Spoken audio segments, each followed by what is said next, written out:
The Black Hawk was already at 8,000 feet when they cut her harness. No warning, no explanation, just the crew chief's knife slicing through the straps that kept Staff Sergeant Alexandra Morgan secured to the helicopter floor. She had exactly 3 seconds to understand what was happening before 2 sets of hands shoved her out the door into the Afghan night. No parachute, no rope, no chance. At least that's what the 5 Delta Force operators watching from the cabin thought. They were about to learn why the 75th Ranger Regiment had kept Alexandra Morgan's file classified for 7 years. In that same moment, halfway across the world at the Pentagon, Colonel James Harrington's phone buzzed with an urgent message. The weathered officer with steel gray hair and eyes that had seen too much war glanced at the screen. Phoenix down. His face hardened as he pushed away the reports scattered across his desk. Something had gone terribly wrong in Afghanistan.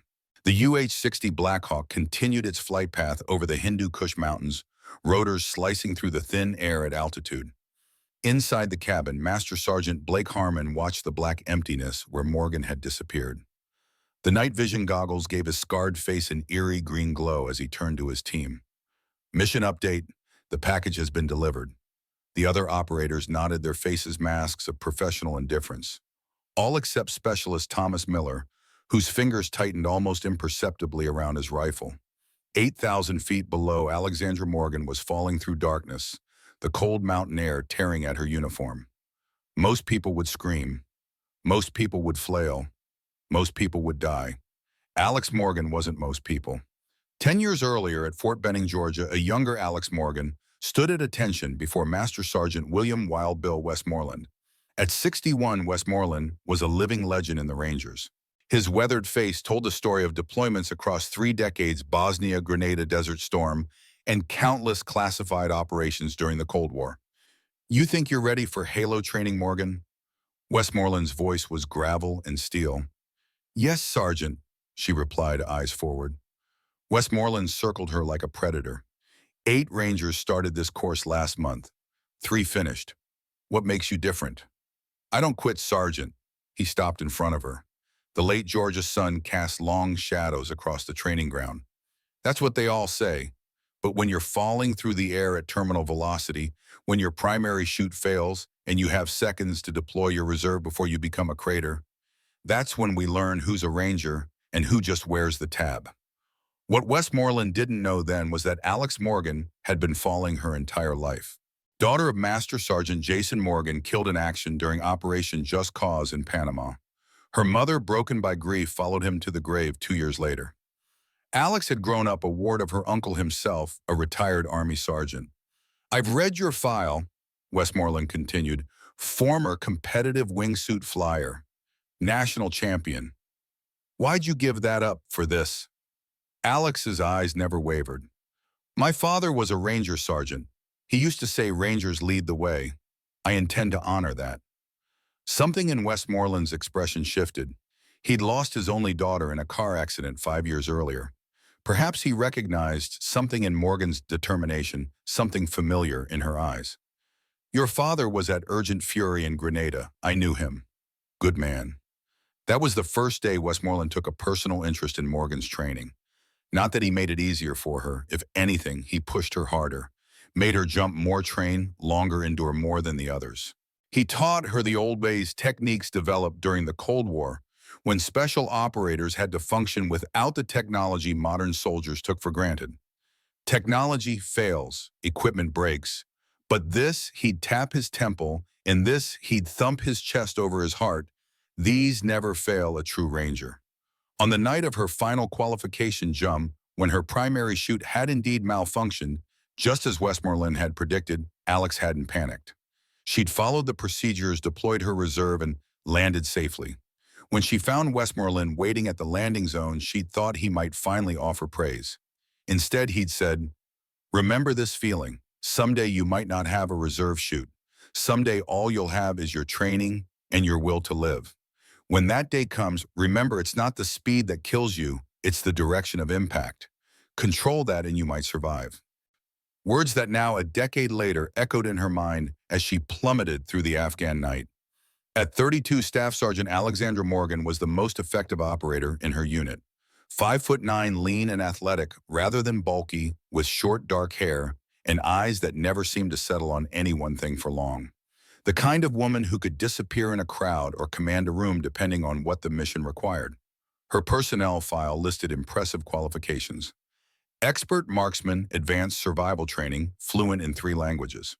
What it didn't mention were the 12 operations she'd led disrupting weapons smuggling networks in the Krengal Valley.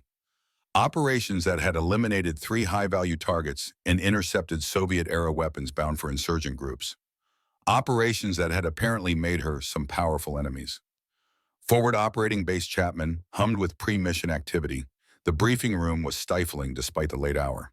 Captain Bennett stood at the front, the blue glow of the tactical display illuminating his face as he outlined the operation.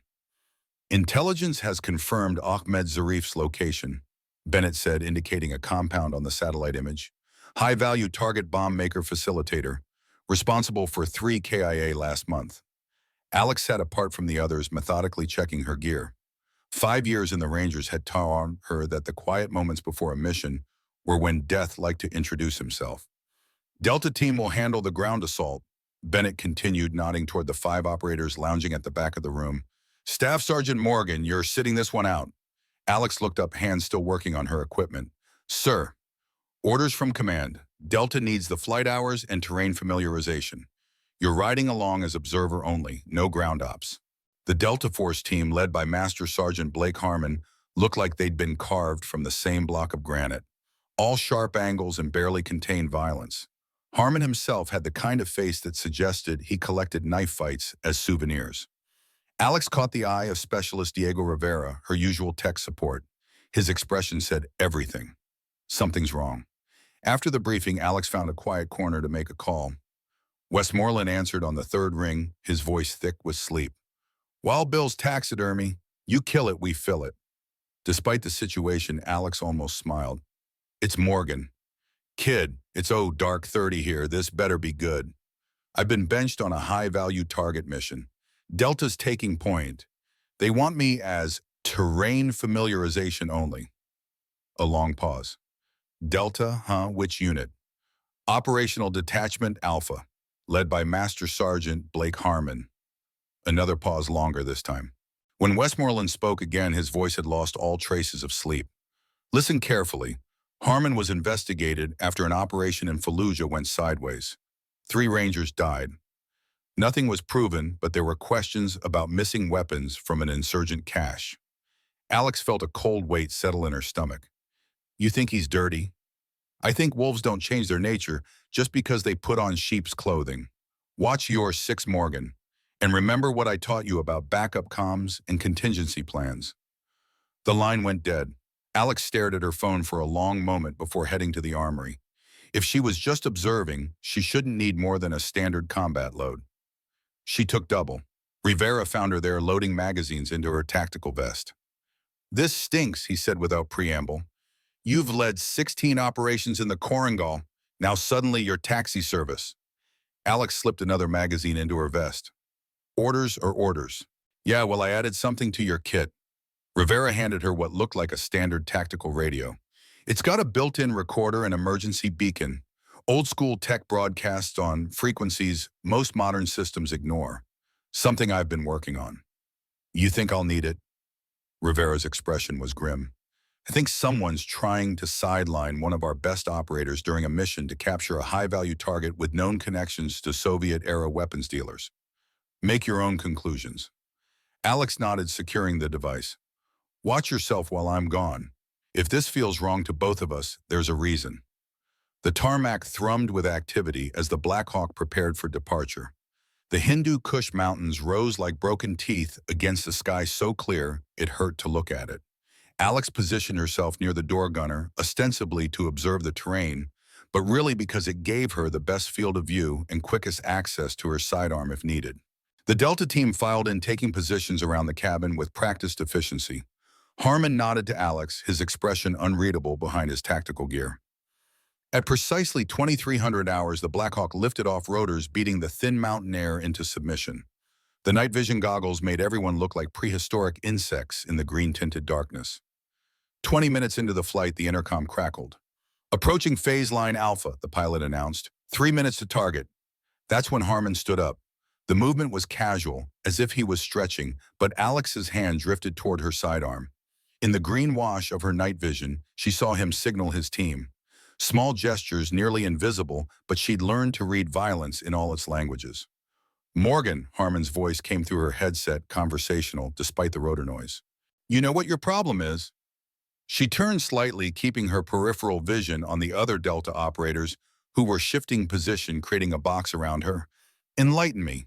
You're too good. Command's noticed. The Korangal belongs to you.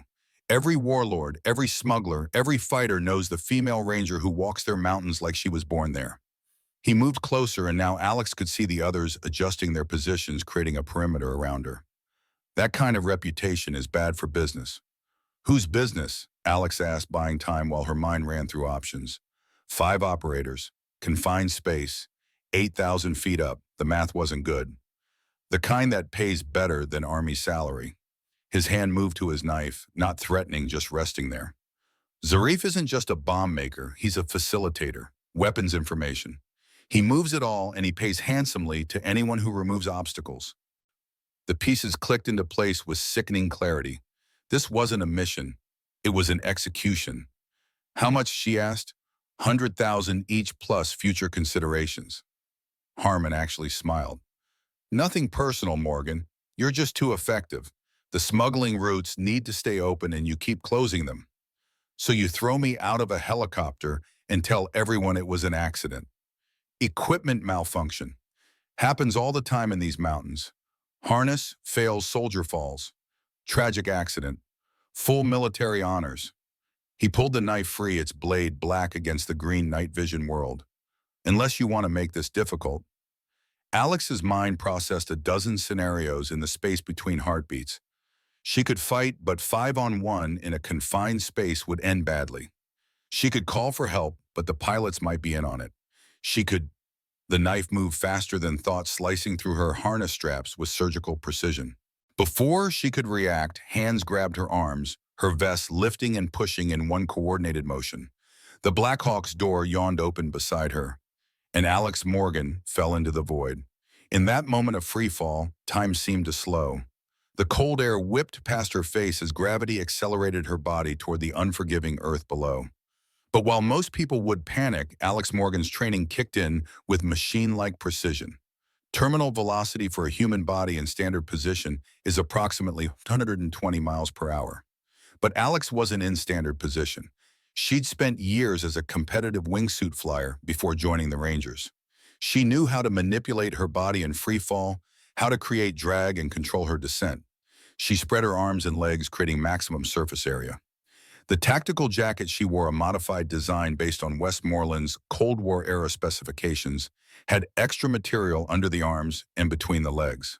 Not a true wingsuit, but enough to slow her descent and provide some directional control. As she fell, her mind was eerily calm, methodically working through a survival checklist. Harmon thought he'd eliminated a problem. What he'd actually done was unleash Alexandra Morgan's most specialized skill set. 8,000 feet gave her approximately 60 seconds of free fall. In those 60 seconds, she had to accomplish the impossible, survive a fall that no one survives. The night vision goggles were still secure on her head. Through them, she could make out the terrain below. The mountainside was steep, covered in forest on the upper slopes with patches of snow. No landing zone would be survivable at her current velocity, but perhaps Alex adjusted her body position, angling toward the densest patch of forest she could see. Trees meant branches. Branches meant potential energy absorption, a way to gradually slow her fall before the final impact. Westmoreland's voice echoed in her mind. It's not the speed that kills you, it's the direction of impact. Control that, and you might survive. The forest was rushing up to meet her now. Alex tucked her arms and legs, making herself as small as possible to penetrate the canopy, then flung them wide again just as she hit the first branches. The pain was immediate and overwhelming, and limbs snapped against her body, but each branch that broke absorbed some of her momentum. Her tactical vest, designed to stop bullets, now served as makeshift body armor against the brutal impact of branches and trunk fragments. Still, she felt ribs crack, her left collarbone snap. The night vision goggles were torn away, leaving her in darkness. For what seemed like eternity, but was probably only seconds, Alex crashed through the forest canopy, her body pinballing between branches, each impact slowing her descent but exacting a terrible physical toll. Then came the final impact. Not with hard ground, but with a steep slope covered in several feet of spring snow. The angle transformed what would have been a fatal vertical impact into a horizontal slide. Physics was working in her favor, distributing the remaining force of her fall across distance rather than concentrating it in a single catastrophic moment. Alex's world became a kaleidoscope of pain as she tumbled down the mountainside, finally coming to rest in a drift of snow beneath a rocky outcropping.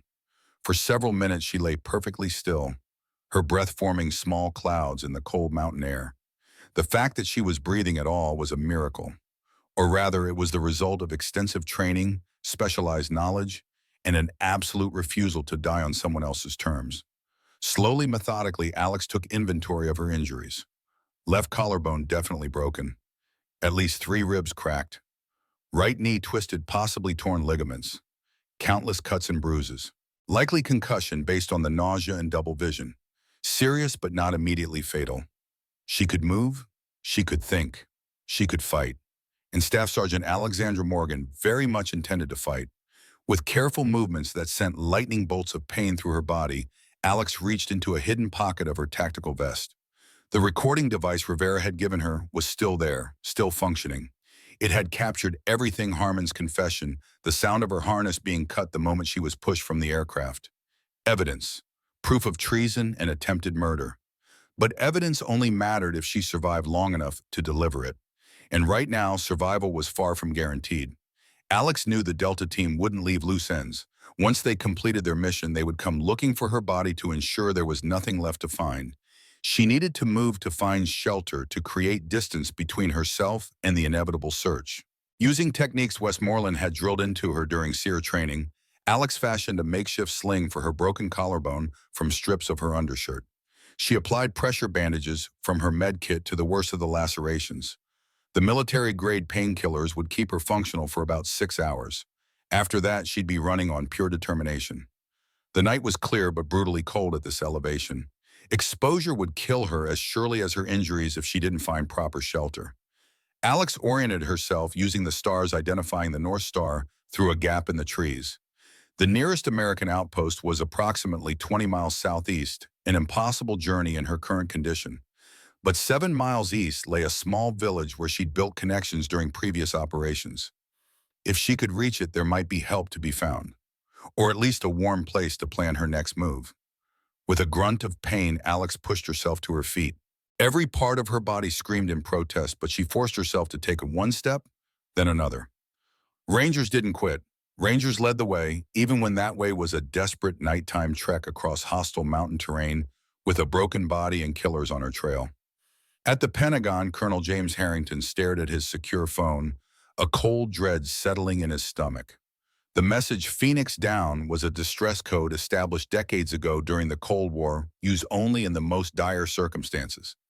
It was part of an emergency protocol developed for deep cover operatives who had been compromised. The fact that it was connected to Staff Sergeant Alexandra Morgan was deeply troubling. Harrington had been watching Morgan's career with interest. Her father had served under him during operations in Grenada, and the daughter had proven every bit as capable as the father. Harrington accessed a secure terminal, pulling up the mission details for Operation Copper Valley. What he found raised immediate red flags. The mission parameters had been changed 3 times in the 24 hours before deployment. Morgan had been originally listed as mission lead, then demoted to support, and finally to observer status. The authorization codes for these changes traced back to General Lawrence Crawford, a man whose star had risen rapidly in recent years, despite a questionable track record in the field. Crawford had also been the one to assign Harmon's Delta team to the operation. Harrington's eyes narrowed. During his 30-year career, he'd developed a sixth sense for when something wasn't right. Right now, that sense was screaming at him. He placed a secure call to a number few people knew existed. "Checkmate actual," a voice answered. "This is Castle. I need eyes on Copper Valley, immediate priority. Possible Phoenix situation." A pause. Authentication. Whiskey Sierra 1975. Broken Arrow Protocol. Another pause. Acknowledged. Stand by for update. Harrington ended the call and opened his desk drawer, removing a worn leather address book. It contained names and numbers not found in any official database context cultivated over decades of service. He dialed a number he hadn't used in years. Hello. The voice was gruff, suspicious. Bill, it's Jim Harrington. Harrington, Jesus Christ, it's the middle of the night. This better be important. Morgan's in trouble. Deep trouble. The line went silent for a moment. When Westmoreland spoke again, all traces of sleep were gone from his voice. Tell me. As Alex Morgan made her painful way down the mountainside, Westmoreland was already in motion, throwing essential gear into a rucksack with the efficiency of a man who had never really left the service, despite his retirement papers. The old Ranger had spent the past decade training the next generation of special operators, passing on knowledge that couldn't be found in any manual. Techniques developed during the Cold War when American operatives had gone toe-to-toe with KGB-trained adversaries in shadow wars across Europe, Africa, and the Middle East. Alexandra Morgan had been his most promising student, not just because of her physical abilities, though those were exceptional. It was her mind, her ability to adapt, to see patterns and solutions where others saw only problems. She reminded him of his daughter, the one he'd lost to a drunk driver 15 years ago. Perhaps that's why he'd pushed her harder than the others, why he'd taught her things beyond the standard curriculum. Old techniques, survival methods, communication protocols from an era when you couldn't trust the latest technology because the enemy might be listening. Like the emergency beacon frequency programmed into the custom radio Rivera had given her. A frequency monitored by a network of old Cold Warriors who had never quite trusted the new digital systems that had replaced their analog equipment. A network that was now lighting up with a distress signal from the mountains of Afghanistan. In the Black Hawk, Master Sergeant Blake Harmon received confirmation that the primary mission was complete. Ahmed Zarif was in custody, being transported to a separate extraction point. What about the secondary objective? A voice asked over his secure comm. Package delivered, Harmon replied coolly. No recovery possible from that altitude. Confirm visual on impact. Negative. Night conditions, but there's no surviving a fall from 8,000 without a chute. Circle back. Confirm. We need to be certain. Harmon signaled the pilot. Change of plans. We need to check something on the southeast slope. The Black Hawk banked, turning back toward the area where Morgan had fallen. Harmon switched channels to address his team privately. She's gone, but command wants confirmation. We'll do a sweep, find the body, take photos for verification, then complete extraction. Miller, you're on point for the ground search. Jensen, backup. The rest of us provide perimeter security. Specialist Thomas Miller nodded, his face professionally blank behind his tactical gear.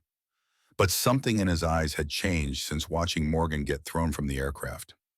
Something that looked like doubt. As the helicopter descended toward a small clearing, none of them noticed the faint signal being transmitted from the mountainside below. A signal using a frequency modern military communication systems ignored as obsolete. A signal that was being received by people they didn't know existed.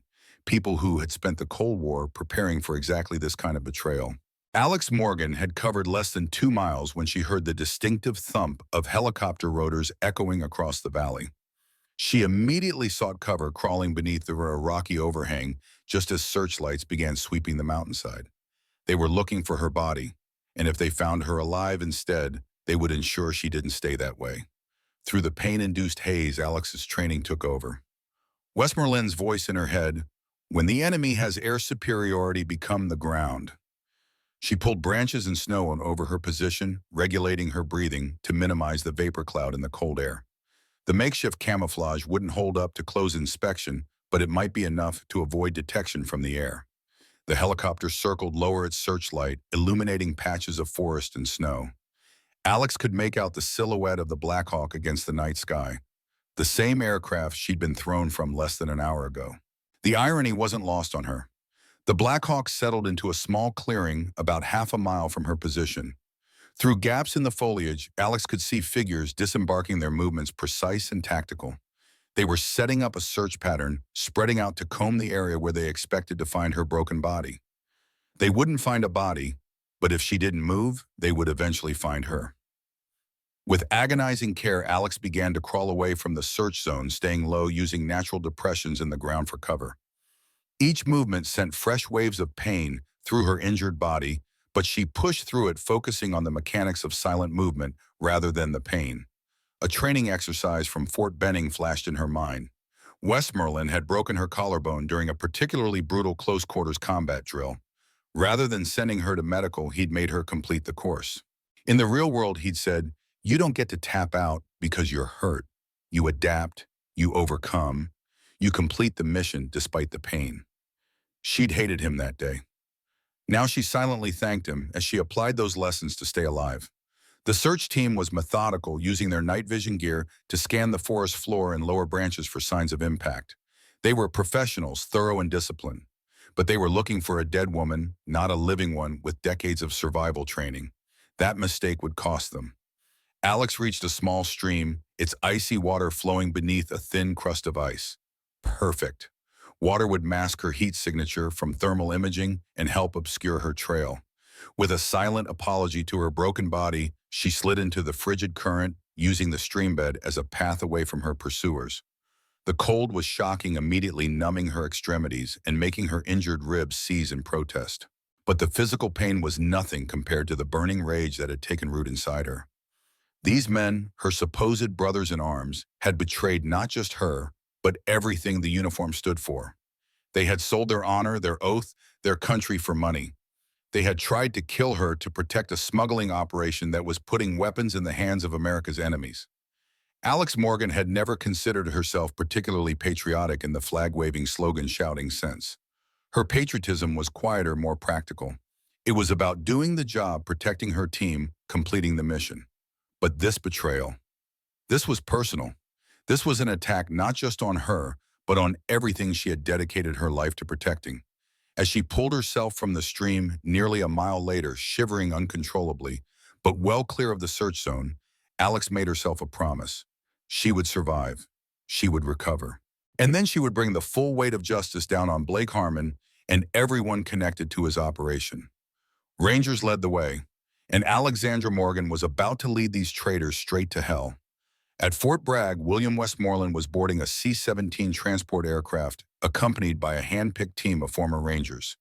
Men like himself, older but far from obsolete. Veterans of conflicts most Americans had never heard of, operations that would remain classified long after they were dead. Colonel Harrington had pulled strings, calling in favors accumulated over 3 decades of service. The official paperwork described it as a training exercise, a demonstration of veteran techniques for active duty special forces. The unofficial mission was considerably more urgent: extract Staff Sergeant Alexandra Morgan from hostile territory and expose a network of corruption that reached into the highest levels of military command. As the massive aircraft thundered down the runway, Westmoreland checked his equipment one final time. The gear was newer than what he'd used in his active duty days, but the principles remained the same. Go in light, move fast, adapt to changing conditions, complete the mission.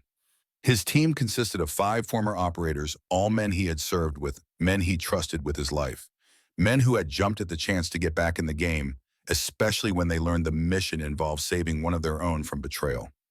Behind him sat Michael Reeves, a former communications specialist who had spent the Cold War intercepting Soviet transmissions across Eastern Europe. Reeves had maintained his skills and his equipment in retirement, keeping vintage communications gear operational in his basement workshop. It was Reeves who had picked up Morgan's distress signal, a specialized burst transmission, on a frequency modern systems ignored as obsolete. A frequency Westmoreland had insisted Morgan memorize during her training. "Signal's still active," Reeves said, adjusting dials on a receiver that looked like it belonged in a museum. "Weak but steady. She's alive, Bill." Westmoreland nodded, his weathered face betraying no emotion, but inside a fierce pride burned. Morgan was alive despite being thrown from an aircraft at 8,000 feet. She had survived the impossible, just as he'd trained her to do. Now they just had to reach her before Harmon's team realized their mistake and corrected it. The C-17 banked eastward, its 4 massive engines propelling it toward Afghanistan at over 500 miles per hour. In the cargo hold, Westmoreland's team prepared their equipment with the quiet efficiency of men who had done this countless times before. No unnecessary conversation. No wasted movement. Just the focused preparation of warriors returning to the battlefield one last time. For Alexandra Morgan, Each step was an exercise in agony management. The cold mountain air stabbed at her lungs with every breath. Her broken collarbone sent white-hot lances of pain through her shoulder with every movement. The makeshift splint she'd created was functional, but far from comfortable. But pain was just information Westmoreland had taught her. Useful information about her body's condition, but not a command to be obeyed. The command came from her will, her determination to survive. The eastern horizon was beginning to lighten as Alex approached the village she'd targeted as her sanctuary. The small cluster of stone buildings nestled in a protected valley had been a frequent stop during her previous operations in the region. Unlike many American forces who maintained distance from the local population, Alex had made a point of building relationships. She had learned the language, respected the customs, treated the villagers as allies rather than potential threats. That investment might now save her life. As she approached the outskirts of the village, Alex activated the emergency beacon on Rivera's custom radio. One short burst enough to update her position without giving too much away if Harmon's team was monitoring frequencies. The village was quiet in the pre-dawn hours, smoke rising from a few chimneys, the only sign of life. Alex made her way to a small house on the eastern edge belonging to a man named Kareem, a former interpreter for American forces who had retired to his ancestral home after years of service. She knocked softly on the wooden door, leaning heavily against the wall to support her failing body. Footsteps approached from inside and the door opened a crack. Kareem's weathered face appeared, eyes widening as he took in her condition. "Allah have mercy," he whispered, opening the door wider. "Come quickly." Alex stumbled inside the warmth of the small house, washing over her like a physical force. The contrast with the mountain cold made her injuries throb with renewed intensity. "You are injured," Kareem stated, helping her to a low cot near the central hearth. "What has happened?" "Betrayed," Alex managed through clenched teeth. "My own people tried to kill me." Kareem's expression darkened as he helped her remove her frozen outer layers. His wife appeared from another room, gasping at Alex's condition before quickly gathering medical supplies. "The men who searched the mountain," Kareem said. "They are looking for you." Alex nodded. "They think I'm dead. Need to keep it that way until I can contact my real allies." "Your radio," Kareem gestured to the device visible in her vest. "It works. Emergency beacon only, limited transmission range." Alex winced as Kareem's wife began treating her wounds with gentle efficiency. "I need to reach someone outside the normal chain of command." Kareem considered this, then nodded decisively. "I have something that might help. From the old days when my father fought against the Soviets with your CIA friends." He disappeared into another room, returning moments later with what looked like an antique radio set, the kind used by resistance fighters during the Soviet-Afghan War in the 1980s. "American-made, very old but still works. Uses frequencies the Taliban and others ignore. Too primitive for them to bother with." Alex felt a surge of hope as she recognized the equipment. Westmoreland had shown her similar devices during her training, part of his lessons on old-school communication techniques. "If your friends know to listen on these old frequencies, they will hear you," Kareem said, setting up the radio next to her cot. With painful movements, Alex adjusted the settings, tuning to a specific frequency Westmoreland had made her memorize years ago. A frequency monitored by a network of retired operators who had never quite trusted the digital revolution. "This is Phoenix," she spoke into the microphone using the call sign Westmoreland had assigned her during training. "Phoenix to any checkmate station. Emergency. Authentication code Sierra Tango 7903. I am compromised but alive. Repeat, compromised but alive." She released the transmission button, waiting for a response, while Kareem's wife continued treating her injuries. The pain medications from her emergency kit were wearing off, and each breath brought fresh waves of agony. The radio crackled static, filling the small room. Then miraculously, a voice emerged from the speaker. "Phoenix, this is Checkmate Actual. Authentication confirmed. Sit rep." Alex closed her eyes in relief, recognizing Colonel Harrington's voice. "Checkmate Actual, this is Phoenix. I have been compromised by friendly forces. Pushed from aircraft at altitude. Survived with injuries. In temporary shelter with trusted local contact. Hostile forces searching within 5-mile radius. I have recorded evidence of treason and attempted murder by Master Sergeant Blake Harmon and Delta Team." A pause, then Harrington's voice returned, tension evident despite the poor connection. "Phoenix rescue package inbound. ETA 12 hours. Can you maintain position? Alex looked at Kareem, who nodded firmly. Affirmative, checkmate. Position secure for now. Be advised, Harmon team has air support and ground search capabilities. Approach with caution. Understood, Phoenix. Wild Bill sends his regards. Says to tell you he's bringing your graduation present. Despite everything, Alex felt her lips curve in a painful smile. Wild Bill was Westmoreland's old call sign. The graduation present was their code for an extraction operation. Westmoreland was coming personally. Acknowledge, checkmate. Tell Wild Bill I'll save him some tea. Stay alive, Phoenix. Checkmate out. As the radio fell silent, Alex allowed herself a moment of pure exhaustion. Her body was failing, the adrenaline that had kept her moving finally depleted, but her mind remained sharp, focused on survival and what would come after. Blake Harmon and his team had made a critical error. They had tried to kill Alexandra Morgan, but they had only succeeded in making her more dangerous, because now she had nothing left to lose and everything to avenge. Rangers led the way, even when that way was paved with betrayal, pain, and the long road to justice. The sun rose over the Hindu Kush Mountains, painting the snow-capped peaks in shades of gold and rose. A new day was dawning, and with it, the hunt was about to change directions. The memory of falling dominated Alexandra Morgan's dreams. Her body remembered what her conscious mind tried to suppress, the sickening lurch as gravity claimed her. The howling wind, the desperate calculations made in fractions of seconds. She jerked awake on Kareem's cot, a cry strangled in her throat, her body instantly punishing her with waves of pain for the sudden movement. Easy, Sergeant Morgan, Kareem's wife Fatima said softly, pressing a cool cloth to Alex's forehead. You are safe here. Safe was a relative term. Alex's trained ears picked up the distant thump of helicopter rotors. Harmon's team was still searching, still hunting. The small window beside her showed late afternoon light. She'd been unconscious for hours. Precious time lost. Water, she managed, her voice a rasp. Fatima helped her drink, supporting her head with gentle hands that reminded Alex of her mother, long gone now. When Alex had taken her fill, she attempted to sit up, gritting her teeth against the stabbing pain in her collarbone and ribs. How bad is it? She asked Fatima, who had clearly been tending her wounds while she slept. 3 ribs broken, collarbone broken, many cuts, much bruising, Fatima replied in careful English. But you are strong. Already your body fights to heal. Alex nodded, taking inventory of her injuries.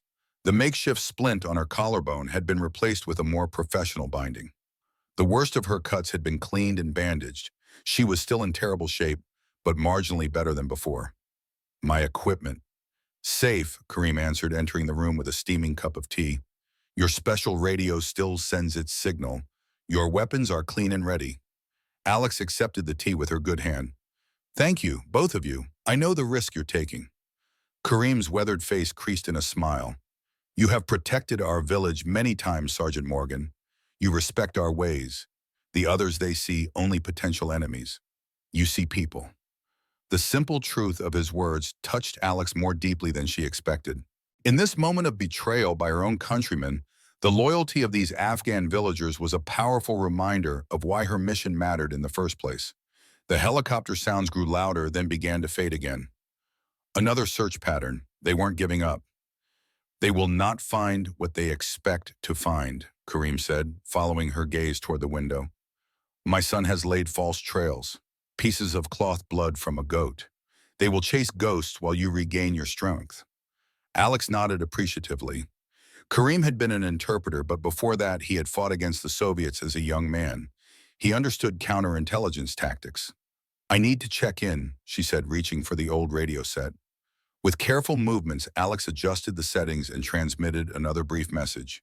Phoenix to checkmate, position stable, hostiles still active in area. The response came almost immediately. Phoenix checkmate actual, package inbound, ETA 9 hours. While Bill says prepare for midnight reunion. 9 hours. She had to hold on for 9 more hours, then Westmoreland and whatever team he'd assembled would arrive. The question was whether Harmon would give up the search before then. Alex doubted it. The stakes were too high. Her survival meant his death either by military justice or at the hands of whoever had paid him to eliminate her. He would keep searching until he found a body or created one. I need to move, Alex said, attempting to stand. The room swam before her eyes and she would have fallen if Kareem hadn't caught her. You need rest, he insisted, easing her back onto the cot. Your body has survived what would kill most men. Give it time to recover. Time is the one thing I don't have, Alex replied, but she relented, knowing he was right. In her current state, she'd never make it out of the village, let alone evade capture. Then let us help you prepare, Kareem said. When your friends come, you must be ready to move quickly. Over the next hour, Kareem and Fatima helped Alex create a more sustainable medical plan. They fashioned a proper sling for her broken collarbone using materials from the village. Fatima prepared a poultice of local herbs that, when applied to Alex's ribs, provided surprising relief from the constant pain. Kareem's son Tariq, a young man of perhaps 20, arrived with news from his false trail laying expedition. The Americans search the eastern ridges now, he reported. They argue among themselves. The leader grows angry. How many? Alex asked. 5. 4 in American uniforms. One wears clothing like the village hunters. He is the one who tracks you most carefully. A local guide. That complicated things. While Harmon and his Delta operators were formidable, they were outsiders in these mountains. A local tracker changed the equation significantly. Can you describe the tracker? Alex asked. Tariq nodded. Tall, bearded, has a scar here. He traced a line from his left eye down his cheek. He carries an old Russian rifle in American binoculars. Alex's blood ran cold. She knew exactly who Tariq was describing. Nazir Khan, a notorious smuggler who controlled many of the mountain passes in this region, a man whose operations she had disrupted more than once. They've hired Khan, she told Kareem, whose expression darkened immediately. This is bad news, Kareem said. Khan knows these mountains better than anyone, and he has many eyes, people in many villages who will report to him. But not this village, Alex asked suddenly, concerned about her sanctuary. Kareem's expression hardened. Khan's men killed my brother 2 winters ago when he refused to pay their protection fee. There is no love for him here. That was something, at least. But Khan's involvement meant the search would become more effective, more targeted. The false trails that might fool Americans wouldn't deceive a man who had spent his life in these mountains. I need a backup plan, Alex said. Somewhere to go if this location is compromised. Kareem considered this, then nodded. There is a place, a cave system in the northern ridge. Difficult to find if you don't know it's there. My father used it during the Soviet War. How far? 3 kilometers, up a steep path.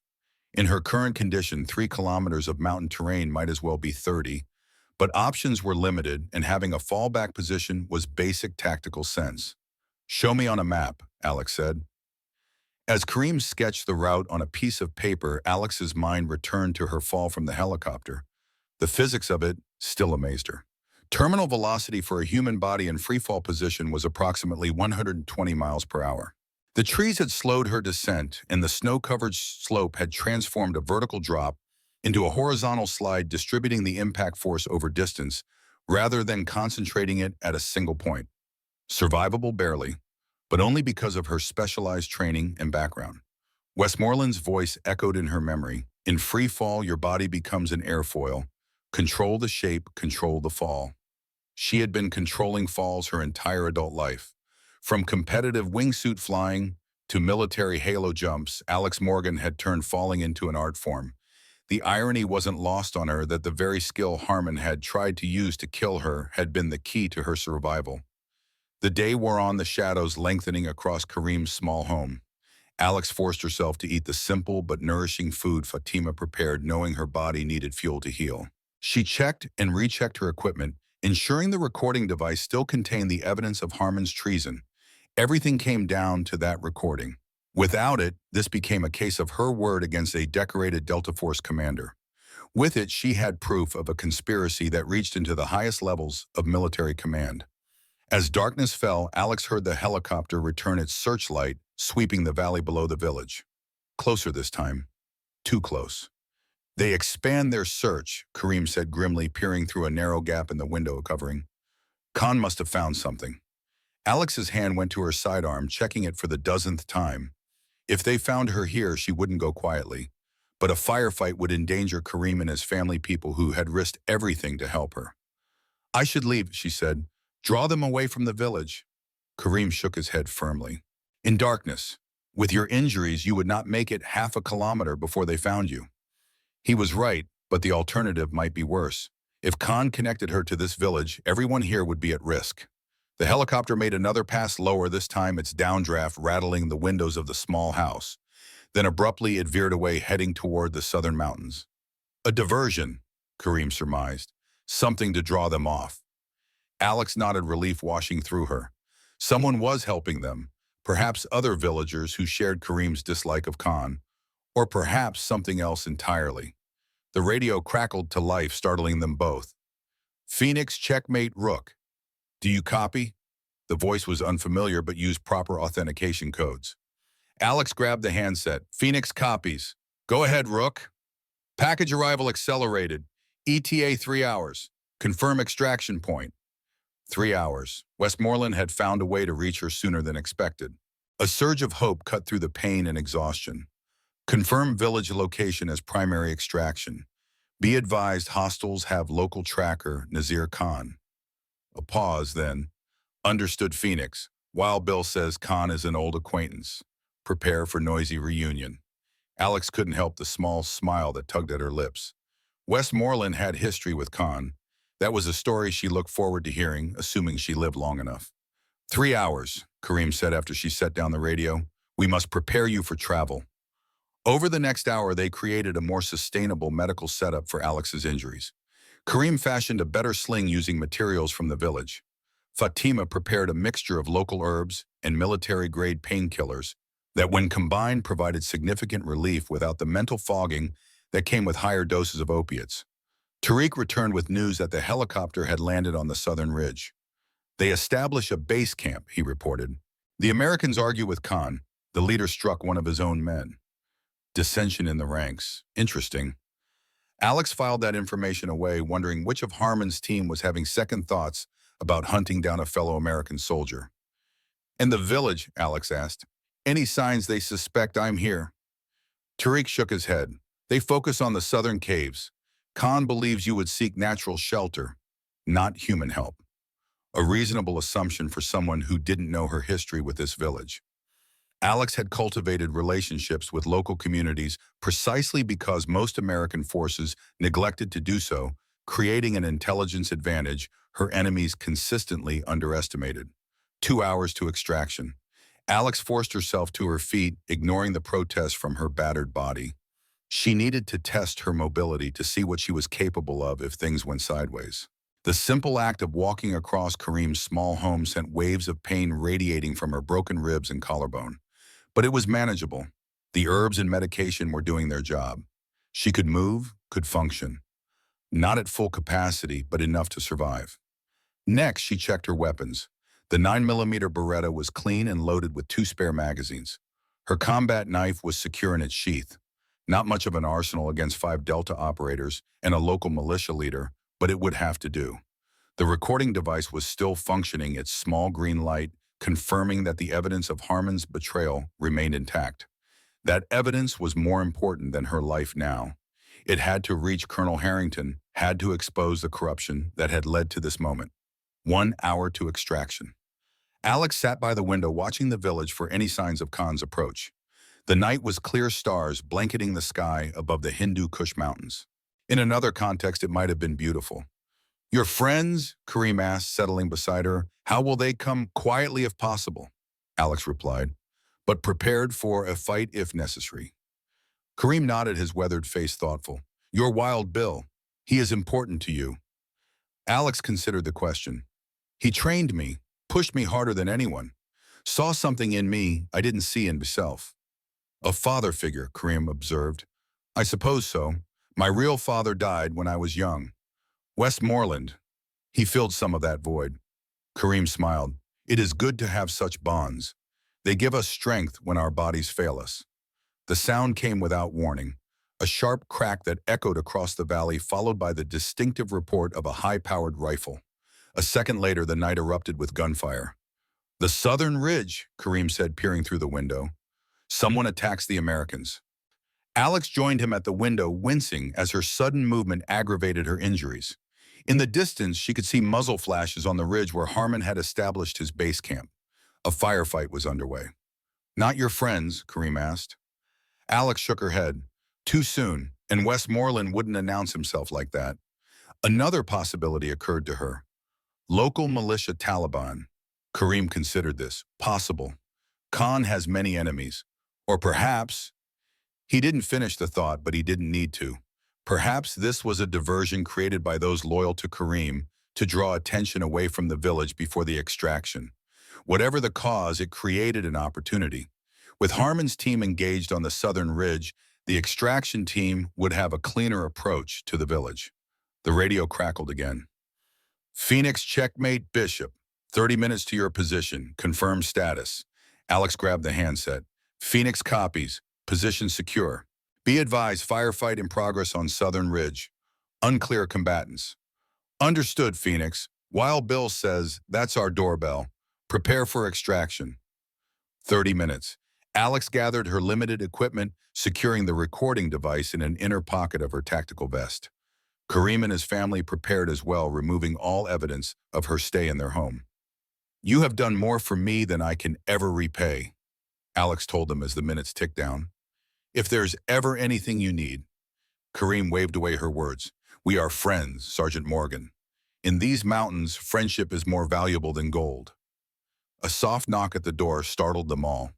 3 quick taps, a pause, then 2 more. A recognition pattern Alex had established during previous visits. Kareem opened the door cautiously. A young boy of perhaps 12 stood there breathing hard as if he'd been running. "Men come," the boy gasped in Pashto. "From the east, Americans with night eyes. Night vision goggles." The extraction team was approaching. "How many?" Alex asked in the boy's language. 6, old men with young movements." That sounded like Westmoreland and his team, all right. Veterans older, but still dangerous. "Tell them we're ready," Alex instructed the boy, who nodded and disappeared into the darkness. 10 minutes later, William Wild Bill Westmoreland entered Kareem's home. At 61, he looked every bit the weathered warrior, his face mapped with lines earned through decades of service. But his eyes were sharp, missing nothing as they swept the room before settling on Alex. "You look like hell, Morgan," he said gruffly. "Good to see you too, Sergeant," Alex replied, unable to keep the relief from her voice. Westmoreland crossed the room in 3 strides, his movements belying his age. He examined her injuries with a professional eye, his face revealing nothing. "Broken collarbone, cracked ribs, probable concussion, and you're standing. Not bad for someone who fell from 8,000 feet without a chute." "I had a good teacher." A ghost of a smile crossed his face. "Damn right you did. Now let's get you out of here before Harmon figures out he's been played." Alex turned to Kareem and his family. "Thank you for everything." The Afghan man clasped her hand. "Allah go with you, Sergeant Morgan. Return to us someday when the mountains are peaceful." Westmoreland led Alex outside, where 5 other men waited, all former special operators by their bearing. They formed a protective perimeter around her as they moved through the darkened village toward the eastern ridge. "Sit rep," Westmoreland demanded as they walked, matching his pace to Alex's injured gait. "Harmon and his Delta team were paid to eliminate me. I've got the whole confession recorded. They're working for Nazir Khan and someone higher up the chain facilitating weapons smuggling through the Korangal." Westmoreland nodded, unsurprised. "Harrington suspected as much. That's why he activated us. Off-the-books operation, deniable if it goes south. The firefight on the southern ridge. Local militia, friends of Kareem's. They owed me a favor from the old days." Of course Westmoreland had connections here. The man had been running operations in Afghanistan since the Soviet era, when American advisors had armed and trained the Mujahideen. "Your extraction plan?" Alex asked, each step sending fresh pain through her injured body. "Chuich Basson, waiting at a landing zone 3 clicks east. We get there, we're home free." 3 kilometers. In her condition, it might as well be a marathon. But Rangers didn't quit, and Alex Morgan certainly wasn't going to be the first.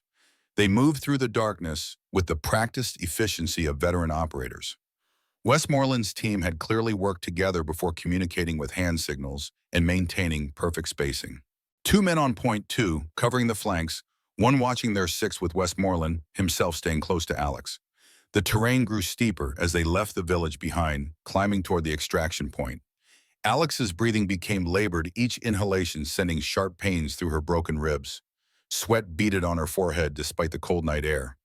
Westmoreland noticed her struggling, but said nothing, respecting her enough not to offer help she hadn't requested. Instead, he adjusted the pace slightly, finding a rhythm that allowed her to manage the pain without slowing their progress too much. 20 minutes into their trek, the point man raised his fist, signaling the team to halt. Westmoreland moved forward to confer, then returned to Alex's side. Movement ahead. 2 individuals moving parallel to our route.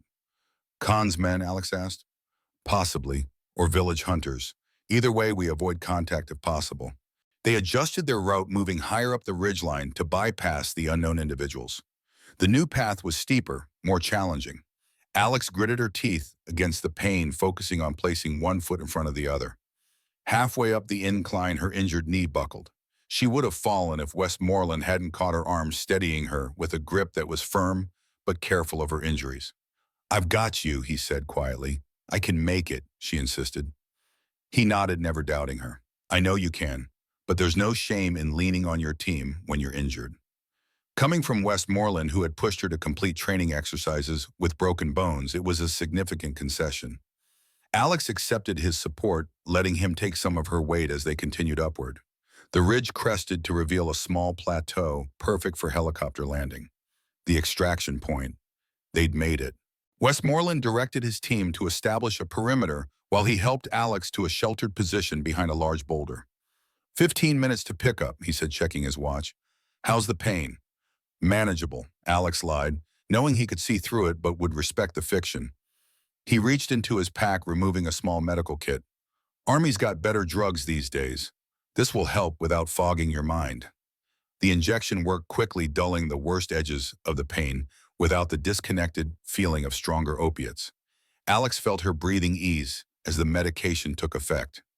"The recording," she said, reaching into her vest to retrieve the device Rivera had given her.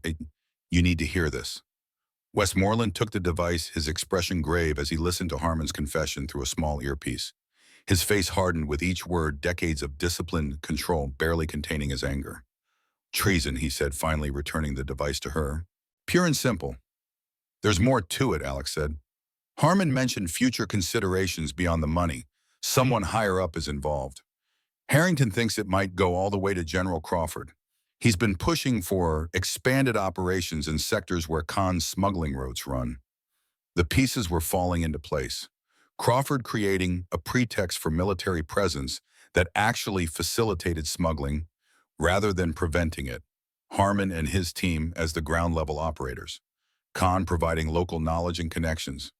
And Alexandra Morgan as the obstacle that needed removing. A sudden burst of gunfire erupted from the southern slope closer than before. The firefight was moving toward them. "Looks like Harmon broke contact," Westmoreland observed. "He'll figure out the diversion soon if he hasn't already." As if on cue, the radio crackled. "Checkmate Bishop to extraction team. Be advised, hostiles moving northward toward your position. ETA 10 minutes. Westmoreland acknowledged the warning, then turned to his team. "Defensive positions. We hold until extraction arrives." The veterans moved with practiced efficiency, utilizing the natural terrain to create interlocking fields of fire. Anyone approaching the plateau would face coordinated resistance from multiple angles. "Can you shoot?" Westmoreland asked Alex, nodding toward her injured arm. "Left-handed if I have to," she replied, drawing her Beretta with her uninjured right hand. "But I'm better than nothing." He smiled grimly. "You've always been better than most, Morgan. That's why they wanted you dead." The compliment, delivered in Westmoreland's typically understated manner, meant more than any formal commendation. This man had seen the best operators of 3 decades. His approval wasn't given lightly. The first signs of approach came 7 minutes later. Movement in the tree line below the plateau, shadows moving with tactical precision. 5 individuals, reported one of Westmoreland's team, moving in standard assault formation. Harmon's Delta team. They had figured out the diversion and tracked them to the extraction point. "Where's Khan?" Alex asked, scanning the approaches through her pain-blurred vision. "Not visible. Probably hanging back, letting the Americans take the risks." Smart. Khan had survived decades in these mountains by knowing when to fight and when to let others do the fighting. Westmoreland keyed his radio. Checkmate Bishop, this is Wild Bill. Hostiles have our position. Need immediate extraction. The response was immediate. Roger, Wild Bill. Chinook inbound. 3 minutes. 3 minutes. They needed to hold off a Delta Force team for 3 minutes. Against operators of lesser skill, it might have been easy. Against Harmon and his men, it would be a near thing. No killing unless absolutely necessary, Westmoreland instructed his team. These men are Americans despite their actions. Aim to disable. The order complicated their defense but was the right call. This wasn't a battlefield engagement against foreign enemies. It was an extraction operation against American soldiers who had betrayed their oaths. The legal and moral considerations were complex. The first shot came from below a round, impacting the rock near Alex's position. A warning, not a serious attempt to hit her. Harmon wanted her alive, now wanted to confirm the kill personally. Westmoreland's team returned fire, careful shots aimed at extremities rather than center mass. The exchange escalated quickly, bullets chipping stone and kicking up dirt across the plateau. Through gaps in the firefight, Alex heard the distinctive whoomp, whoomp, whoomp of helicopter rotors approaching. The Chinook was coming. They just had to hold on. A movement to her right caught her attention. A figure scaling the ridge from an unexpected angle using the firefight as cover. The moonlight glinted off a distinctive scar that ran from eye to cheek. Khan, the smuggler, had circled around while Harmon's team provided distraction. Alex tried to bring her Beretta to bear, but her injuries slowed her. Khan was faster, closing the distance with the practiced ease of a mountain predator. He knocked the weapon from her hand with a precise strike, then grabbed her by the throat. "You have been a thorn in my side for too long," he growled in accented English, tightening his grip. "Now you die and my mountains are free of you."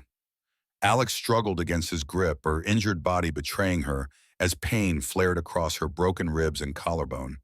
Black spots danced at the edges of her vision as Khan's fingers crushed her windpipe. With her remaining strength, she drove her knee upward, connecting with his groin. The smuggler's grip loosened momentarily enough for her to gasp a breath and drive her elbow into his solar plexus. Khan staggered back, momentarily winded but far from defeated. He drew a curved knife from his belt, its blade catching the moonlight. "I will take your head back to Harmon," he snarled. "Prove to him the job is complete." Alex backed away, searching for a weapon, finding nothing. Her Beretta lay several feet away, knocked beyond reach by Khan's initial attack. Her combat knife was in its sheath, but drawing it with her injuries would be too slow. Khan lunged forward, blade slashing toward her throat. Alex managed to deflect the blow with her forearm, feeling the knife bite into flesh, but missing the arteries. Pain lanced through her arm, adding to the symphony of agony from her existing injuries. Khan pressed his advantage, driving her backward toward the edge of the plateau. One more step, and there would be nothing but air behind her. Another fatal fall, but this time without the benefit of trees to break her descent. As Khan moved in for the kill, a shadow materialized behind him. Westmoreland moving with the silent precision of a lifetime operator. He struck once, a devastating blow to the base of Khan's skull with the butt of his rifle. The smuggler dropped like a puppet with cut strings. "Old acquaintance," Alex managed, her voice raspy from Khan's attempted strangulation. "We've met," Westmoreland replied dryly, securing Khan with plastic restraints. "He was younger then. Faster. Weren't we all?" The sound of the Chinook grew louder as the massive helicopter appeared over the ridgeline, its rotors beating the mountain air into submission. Westmoreland's team adjusted their fire to cover the landing zone while maintaining pressure on Harmon's position. The CH-47 settled onto the plateau in a cloud of dust and small stones, its rear ramp lowering to reveal a medical team waiting inside. "Time to go," Westmoreland shouted over the rotor noise, helping Alex toward the aircraft. "Can you make it?" Alex nodded, ignoring the pain that threatened to overwhelm her with each step. 20 feet to the ramp. 15. 10. A single shot rang out distinct from the covering fire being exchanged. Alex felt something punch into her back, driving her forward. She stumbled, falling to her knees. Westmoreland was beside her instantly, his weathered face tight with concern. "Morgan." "I'm okay," she gasped, though she wasn't sure if that was true. "Vest caught it." Whether it had or not was irrelevant. They had to get on that helicopter. With Westmoreland's help, Alex staggered the remaining distance to the ramp, practically falling into the waiting arms of the medical team. As they pulled her inside, Alex caught a glimpse of the shooter, Blake Harmon himself standing at the edge of the tree line, his rifle still raised. Their eyes met across the distance, a moment of mutual recognition and understanding. This wasn't over. The Chinook lifted off, banking away from the plateau as Westmoreland's team provided final covering fire. Medical personnel swarmed around Alex, cutting away her tactical vest to assess her injuries. Bullet hit the trauma plate, one medic reported, bruising and possible additional rib fracture, but no penetration. Small mercies. Alex let her head fall back against the stretcher as the adrenaline began to fade, leaving her awash in pain and bone-deep exhaustion. Westmoreland appeared at her side, his expression unreadable as the medical team worked around him. "The evidence," he asked. Alex reached into her inner pocket, retrieving the recording device. "Safe." He took it, securing it in his own gear. "Rest now. You've done your part. We'll handle the rest." As the powerful painkillers administered by the medical team began to take effect, Alex felt the tension that had sustained her beginning to ebb. She had survived. Against impossible odds, she had lived through a fall that should have killed her, evaded capture by elite operators, and secured evidence of a conspiracy that reached into the highest echelons of military command. But as consciousness began to slip away, one thought remained clear in her mind: Blake Harmon was still out there, and men like him didn't leave loose ends. The mission wasn't over. It was just entering a new phase. The sterile scent of antiseptic pulled Alexandra Morgan from unconsciousness. Her eyes fluttered open to reveal the familiar environment of a military hospital. White walls, rhythmic beeping of monitors, the subtle hiss of oxygen. For a moment, disorientation gripped her. Then memory flooded back: the fall, the survival, the extraction. Each recollection brought with it an echo of pain, though now dulled by what she assumed were industrial-strength painkillers flowing through her system. Welcome back to the land of the living. Alex turned her head to find Colonel James Harrington seated beside her bed. At 68, Harrington retained the ramrod posture of a lifetime soldier despite his silver hair and lined face.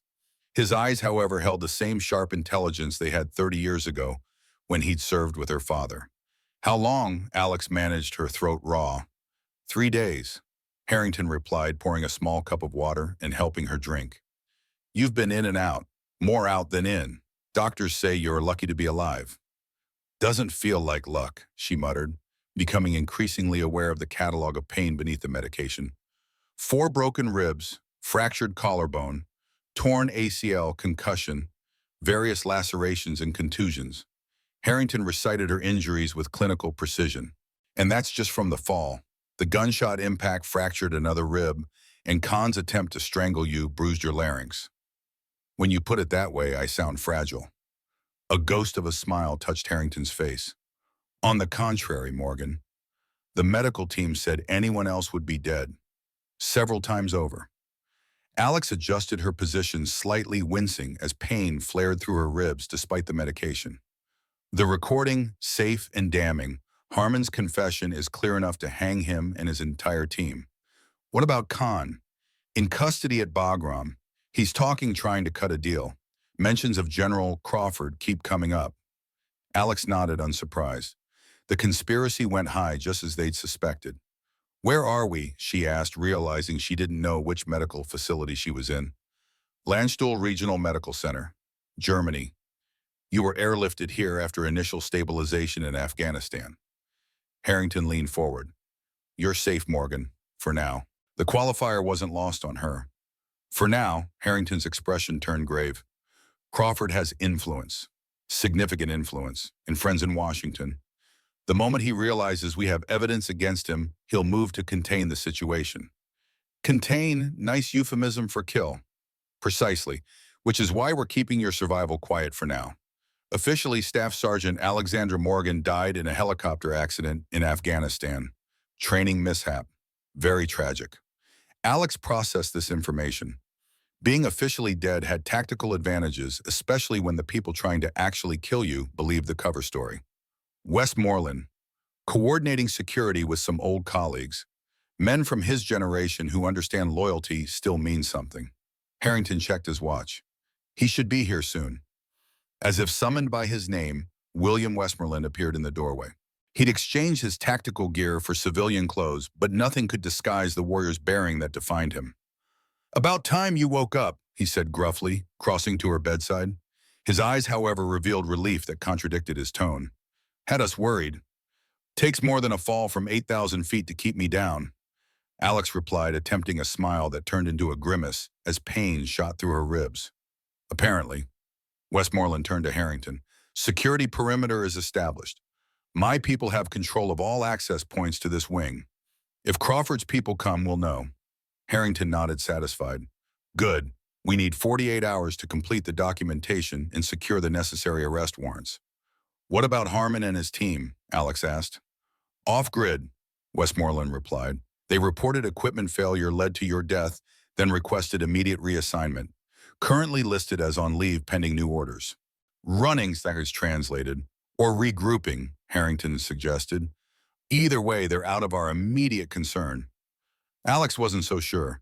Men like Blake Harmon didn't leave loose ends, and if he had any suspicion she'd survived, he'd come for her.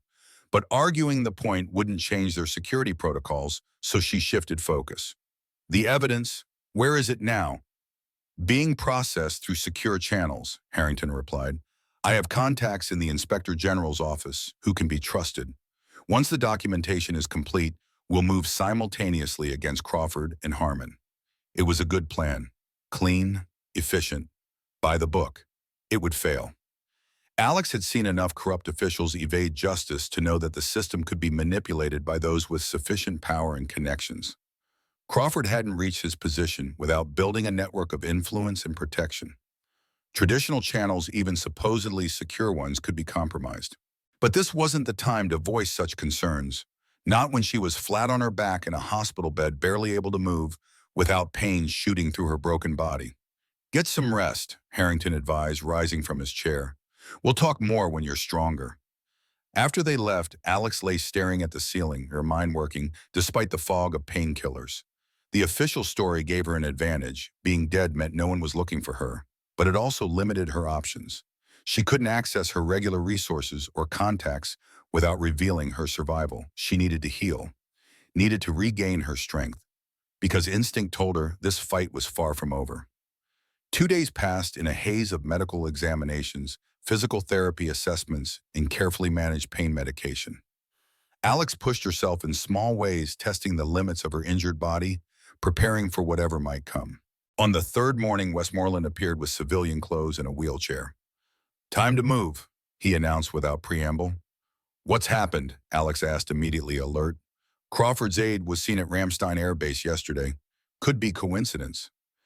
You don't believe in coincidences, Alex noted, already pushing herself into a sitting position, despite the protest from her ribs. Neither do you. Can you dress yourself or do you need help? I've got it. Privacy was one luxury Alex wasn't willing to sacrifice, even with injuries that made simple movements challenging. 15 minutes later, wearing jeans, a loose button-up shirt that fit over her medical brace, and a baseball cap pulled low over her eyes, Alex was wheeled through the back corridors of the medical center.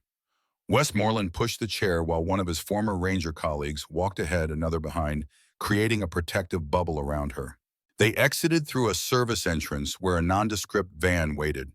The transfer from wheelchair to vehicle was painful, but accomplished without incident or exposure. Where are we going? Alex asked as Westmoreland slid into the driver's seat. Safe house, off the books. He pulled away from the hospital, driving with the careful precision of someone determined not to attract attention. Harrington will meet us there once he's secured the arrest warrants. The journey took nearly 2 hours, winding through the German countryside until they reached a small farmhouse nestled in a valley near the French border. Remote without being isolated. Defensible without being obvious. Inside the farmhouse was modestly furnished but well-equipped.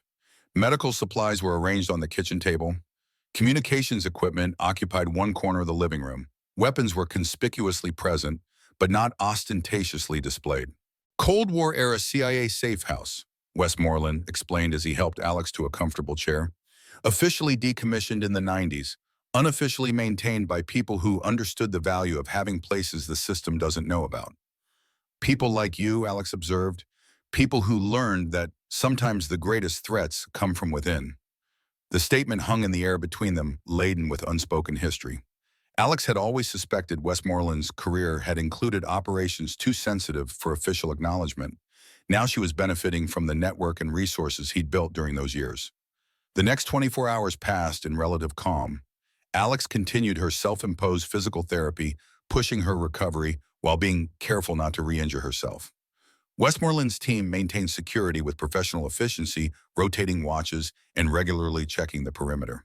On the evening of the second day, Westmoreland received a call that transformed his typically stoic expression into something harder, colder. "What is it?" Alex asked when he ended the call. "Crawford's people got to the evidence. The recording is gone." A chill ran through her that had nothing to do with her injuries.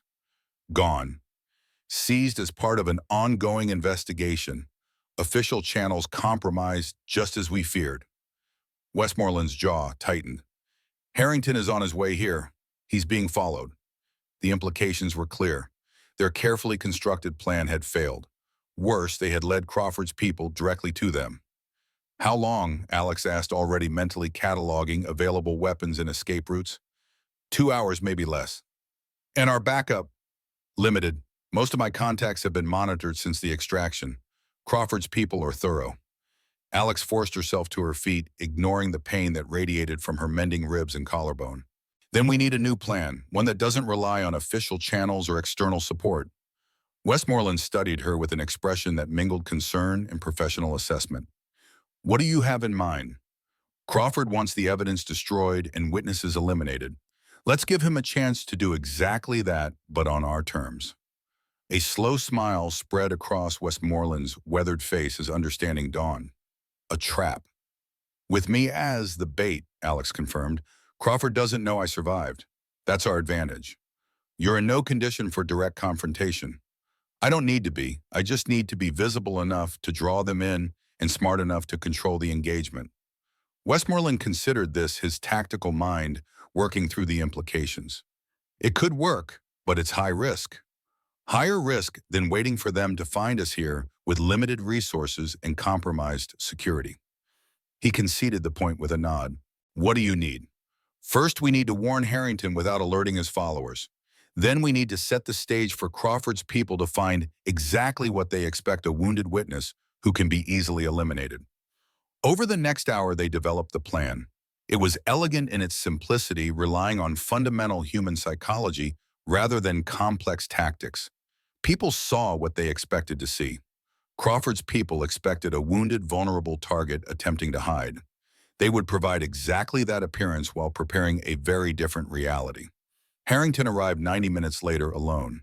He had managed to evade his followers through a series of driving maneuvers that spoke to training well beyond the typical Pentagon officer's experience.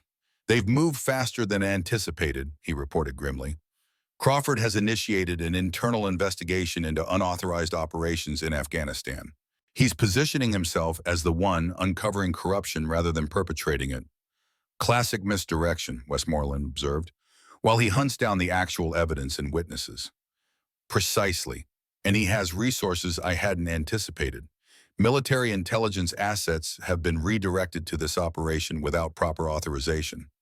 Alex exchanged glances with Westmoreland. The situation was deteriorating more rapidly than expected. "We've developed an alternative approach," she said, outlining their plan to Harrington. The colonel listened intently, his expression shifting from skepticism to consideration. "It's unorthodox," he said finally, "and extremely dangerous for you personally. With respect, sir, I'm already dead according to official records. That gives me freedom of action no one else has." Harrington couldn't argue with that logic. "What about Harmon? He's still out there, and if Crawford is moving this aggressively, they're likely coordinating." "Harmon is predictable," Alex replied. "He's a hammer that sees every problem as a nail. If he thinks I'm vulnerable, he'll come himself. His ego demands it. And that's what we're counting on," Westmoreland added. "Men like Harmon need to see their victims' eyes, need to know they've won personally." Harrington sighed, the weight of decades of military service evident in his bearing. "I've spent my career believing in the system even when it was flawed, believing it could be fixed from within." "Sometimes the system needs a shock to reset," Alex said quietly. "This is that shock." With reluctance but firm resolve, Harrington nodded his agreement. The plan was set in motion. 4 hours later, Alexandra Morgan sat alone in a small hunting cabin 10 miles from the safe house. Her injuries were real, but now they were also part of her tactical advantage.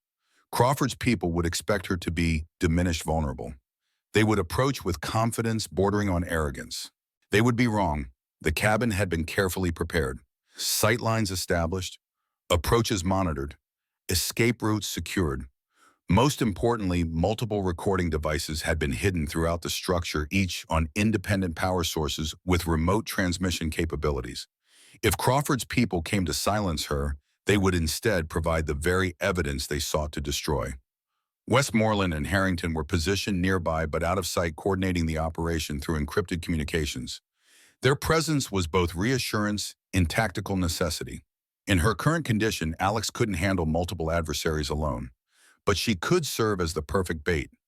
Night fell, bringing with it a light rain that misted the forest surrounding the cabin. Alex kept the lights low, presenting the image of someone attempting to remain inconspicuous while creating enough visibility to confirm her presence to watching eyes.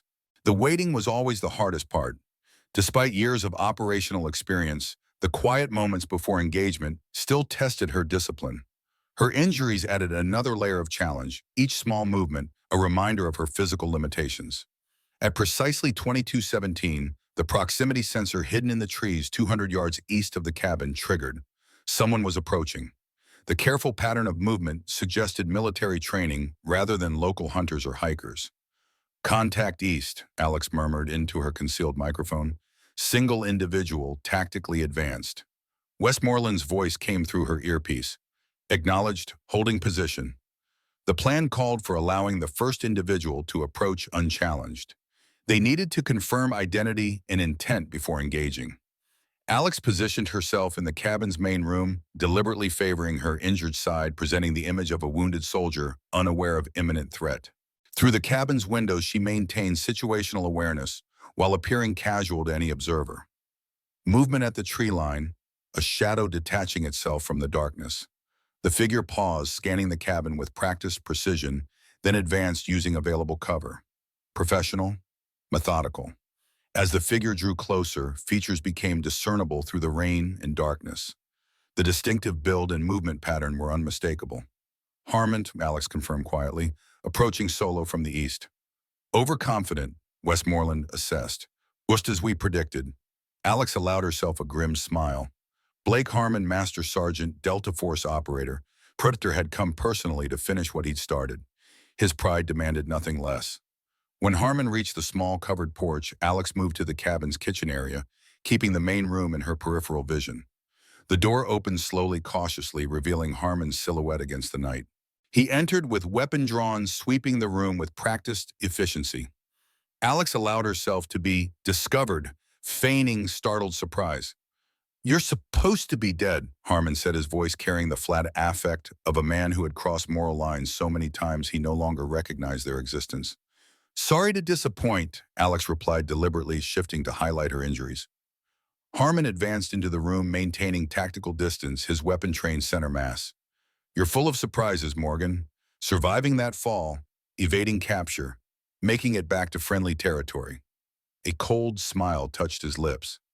"But this is where your story ends." Why Harmon?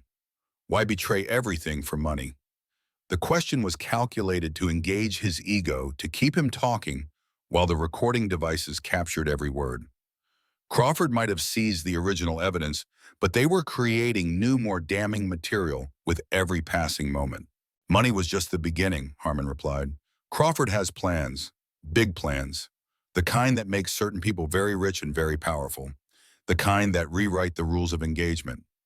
Smuggling Soviet-era weapon, that's the big plan." Harmon laughed, a sound devoid of humor. "That's just the funding mechanism.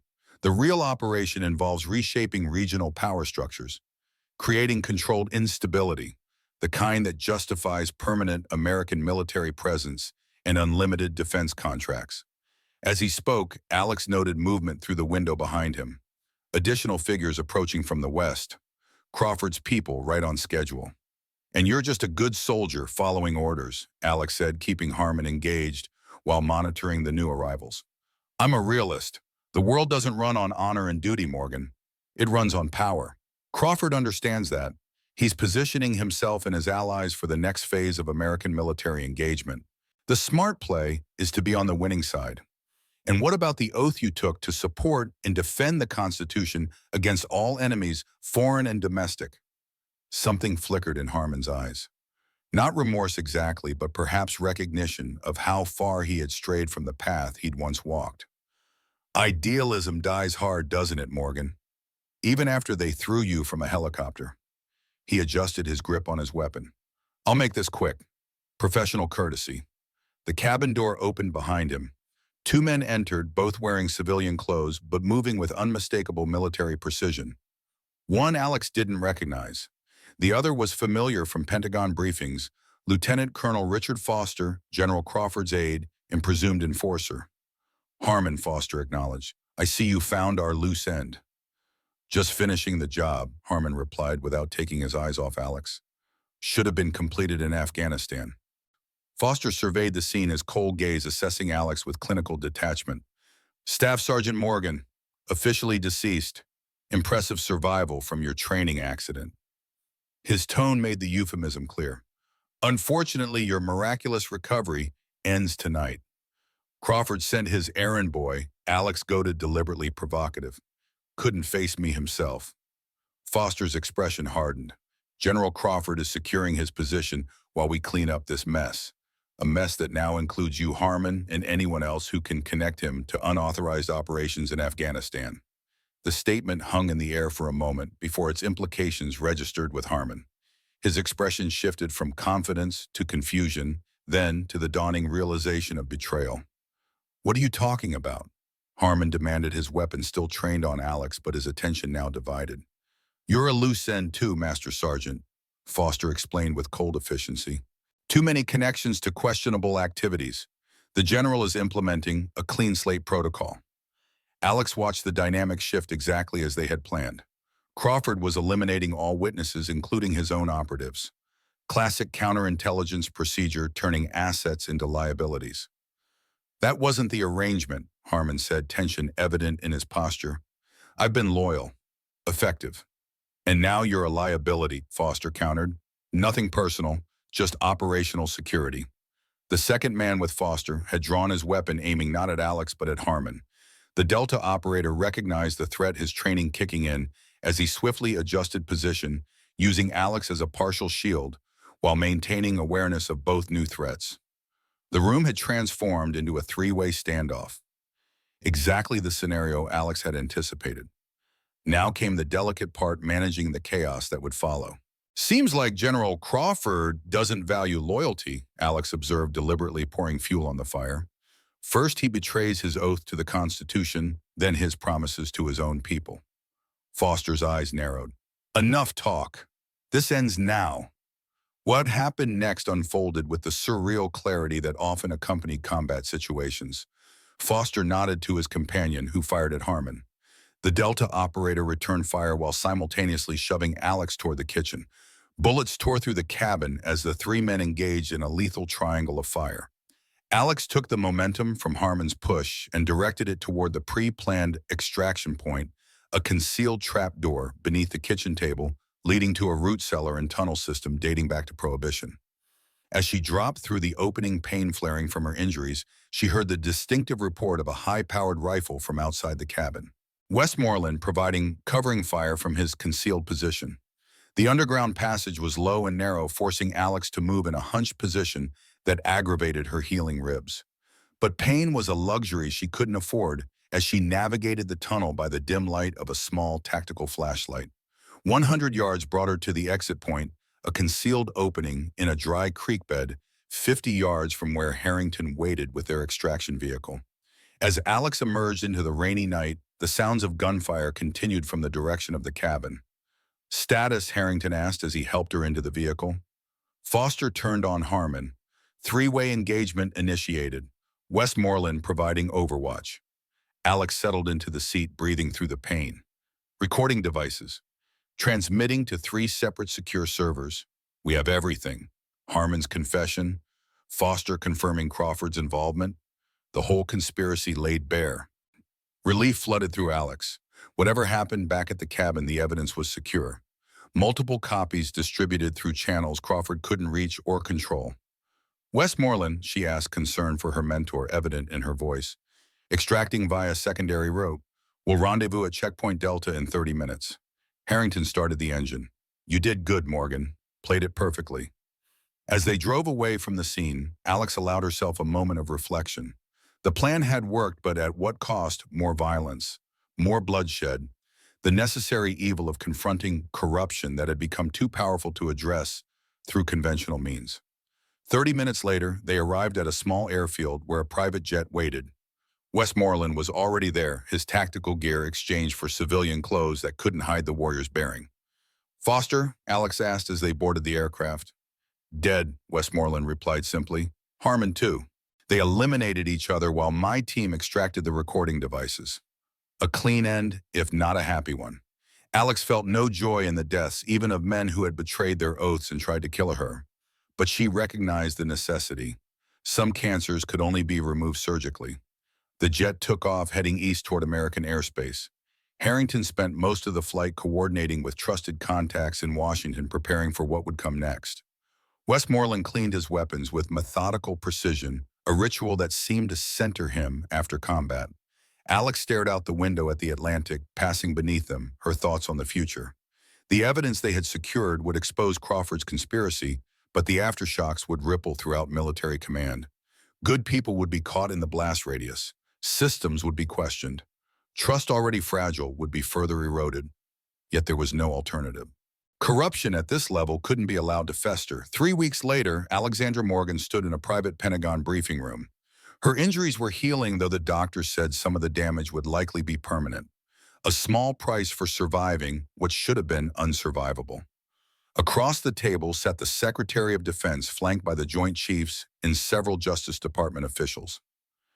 They had spent the past week reviewing the evidence recordings, financial transactions, operational reports that painted a damning picture of corruption at the highest levels of military command. General Crawford has been taken into custody, the Secretary announced, along with 17 other officers and officials implicated in the conspiracy. The investigation continues, but the primary threat has been contained. Alex nodded, feeling a complex mixture of satisfaction and sadness. The system had ultimately worked, but only after extraordinary measures had been taken outside official channels. Staff Sergeant Morgan, the Secretary continued, your official status remains killed in action for the moment for your own security. However, once the situation stabilizes, we intend to correct the record and recognize your extraordinary service. Thank you, sir, Alex replied, though recognition was the furthest thing from her mind. In Master Sergeant Westmoreland's team, their involvement has been classified at the highest level. Officially, they were never there. The old ways persisted even as the corruption was excised. Some operations remained in the shadows, necessary but unacknowledged. Alex understood the reality even as she questioned its wisdom. After the briefing, Alex found Westmoreland waiting in the hallway. Despite his civilian clothes, he stood with the unmistakable bearing of a lifelong soldier. How'd it go? He asked. About as expected. Crawford's finished, the conspiracy exposed, justice served more or less. Westmoreland nodded, understanding the qualification in her tone. Perfect justice is rare in this business. We take what we can get. They walked together toward the building's exit, an odd pair, the young ranger still bearing the visible signs of her ordeal, and the aging warrior whose battles had left less visible, but equally permanent marks. What now? Alex asked as they reached the lobby. Back to the Rangers when I'm cleared medically. Westmoreland exchanged a look with Colonel Harrington, who had appeared from a side corridor. Something unspoken passed between the older men. Actually, Harrington said, we have a different proposition for you. He handed her a folder unmarked except for a small emblem Alex didn't recognize. Opening it, she found transfer orders to a unit designation she'd never seen before. What is this, a new task force? Harrington explained. Directly under Joint Special Operations Command, but with unique operational parameters, designed specifically to identify and eliminate internal security threats before they reach the level we just confronted. You're creating a unit to police our own, Alex asked, understanding the implications. Not police, protect them, Westmoreland corrected. The oath we take isn't to any individual or administration. It's to the Constitution. This unit's mission is to ensure that oath remains sacred. Alex studied the documents, noting that both Harrington and Westmoreland were listed as commanding officers. Why me? Because you fell 8,000 feet without a parachute and not only survived, but completed your mission, Harrington replied. Because you understand that sometimes protecting the institution means working outside its normal parameters. Because you never quit even when the system itself betrayed you. The offer was unexpected, but somehow felt right. A new direction born from the crucible of her near-death experience. When do we start? She asked. Westmoreland's weathered face creased in a rare smile. We already have. Welcome to the Phoenix program, Morgan. Officially, we don't exist. Unofficially, we're the last line of defense against the enemy within. As they left the Pentagon together, Alex reflected on the journey that had brought her here. A fall that should have killed her had instead forged her into something new. Something stronger, more resilient, more determined. Rangers led the way, but sometimes the way forward required falling before you could rise again. Like the mythical bird she was now named for, Alexandra Morgan had emerged from the ashes of betrayal, transformed and reborn. The phoenix had fallen, but now she would fly.